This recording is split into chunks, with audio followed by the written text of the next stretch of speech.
우리가 사는 세상은 색으로 둘러싸여져 있는 배경이라고 생각합니다. 형태는 배경 위에 놓여져 있을 때 충분히 달라질 수 있고 변화를 가질 수 있다고 생각하고요. 배경이 더 주인공이 될 수 있다는 생각을 가지고 이번에 작업을 시도를 한 부분이 있었던 것 같습니다.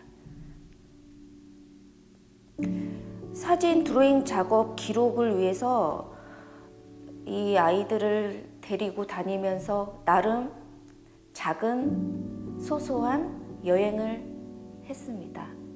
그 여행을 통해서 저 또한 색이라는 매체, 그리고 거기서 그 환경에서 뿜어 나오는 냄새, 이런 것들도 같이 가져갈 수 있었던 게 제가 이제 앞으로 다음 전시나 작업 준비하는 데 있어서 중요한 부분이 될 수 있을 것 같습니다.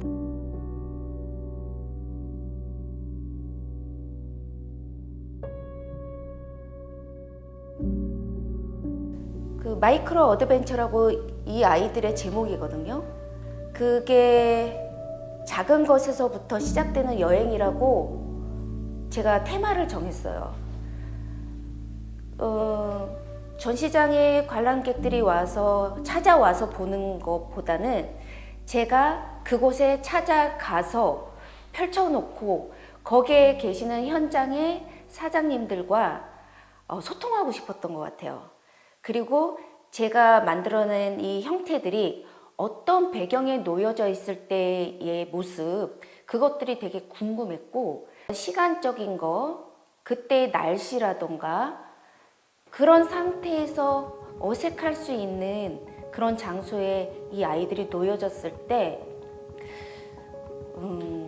어떤 아름다움이 또 연결되고 펼쳐질지 그거를 확인하고 싶었던 것 같아요. 그래서 트럭에 싣고 다니면서 가다가 쓰고 가다가 쓰고 가다가 촬영하고 그걸 반복하면서 그런 작업을 통해서 저도 힘을 많이 받았던 것 같아요.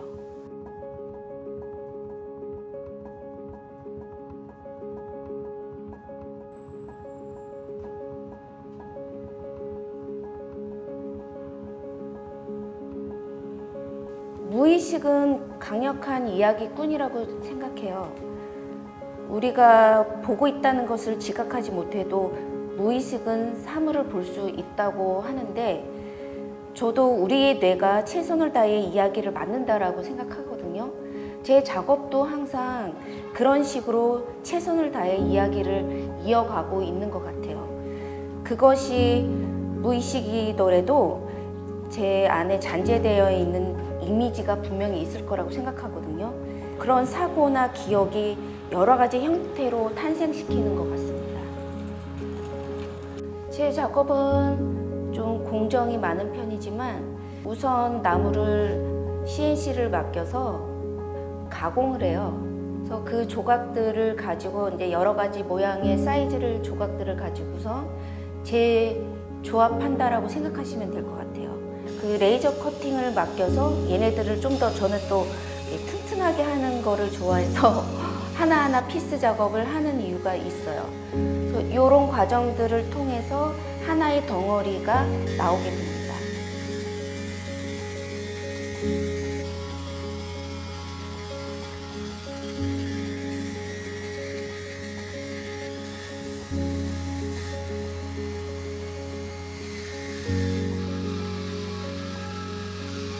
제 기억인 것 같아요. 어릴 적에 제가 덮었던 이불이 비단이나 공단의 그 화려한 문양이라던가 색감이 저도 몰랐는데 그게 저한테는 깊이 박혀있는 색감인 것 같아요. 패턴도 마찬가지고. 그래서 별로 이렇게 고민 없이 패턴이라던가 색감을 하는데 그냥 나오거든요, 자연스럽게. 그게 첫 번째고, 이제 두 번째로는 이번에는 그 붉은색을 표현하다 보니까 나만의 독특한 붉은색을 뽑아내기 위해서 거기에 문양에 맞는 색을 또 의도적으로 준비를 했던 것 같아요. 그래서 빨간색을 칠하고 그 위에 주황색 라인을 넣는다던가, 아니면 그 대비적인 초록색, 파랑색 과감하게 터치를 넣는다던가 이런 대비를 줬는데도 불구하고 붉은 기운이 잃지 않는 힘 그런 거를 끌고 갔던 것 같습니다. 다양한 형태를 가지고 작업도 많이 해봤는데 요번만큼은 동그라미라는 거 하나의 동일시를 가지고 다른 형태를 만드는데 조금 함축했다고 할까요? 모양을 다르게 해갖고 그런 변화를 주는 것보다 하나의 형태 가지고선 다른 큰 이미지를 만들고자 했던 것 같아요. 이 원이라는 모양 자체가 모든 모양을 담을 수 있는 형태인 것 같아요. 저는 그 동그라미 안에다가 페인팅으로 뾰족함이든지 터치든지 라인적인 건든지 형태감이든지 그거를 표현하는데 무리 없는 형태인 것 같아요. 5월에 꽃들이 만개하는 그런 느낌들을 표현했을 때 충분히 이 원을 가지고 제가 갖고 놀기에 좋았던 형태가 아닌가 그렇게 생각합니다.